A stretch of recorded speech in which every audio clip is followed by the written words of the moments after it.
ஒரு வழியாக பிஎம்ஸ்ரீ திட்டத்தை ஏத்துக்கிறோம்னு சொல்லிட்டு கேரள அரசு இப்போ அடிபணிஞ்சு வந்திருக்காங்களே சார். பிஎம்ஸ்ரீ பள்ளிகள் என்பது சர்வதேச தரத்தில் உள்ள இன்டர்நேஷனல் ஸ்டாண்டர்ட் குவாலிட்டி உள்ள பள்ளிகள்.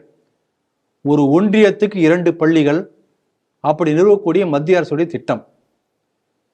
இதுவரை முரண்டு பிடித்து வந்த கேரளா இப்போது அங்க கேரள மக்களின் நலன் கருதி இறங்கி வந்திருக்கிறது.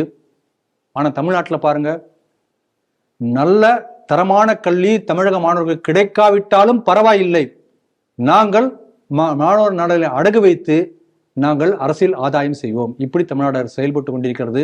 ஆகவே கேரள மக்கள் கடும் எதிர்ப்பின் காரணமாக அந்த இடதுசாரி அரசு இறங்கி வந்திருக்கிறது. தமிழக மக்களே, நீங்களும் கேள்வி கேளுங்கள்.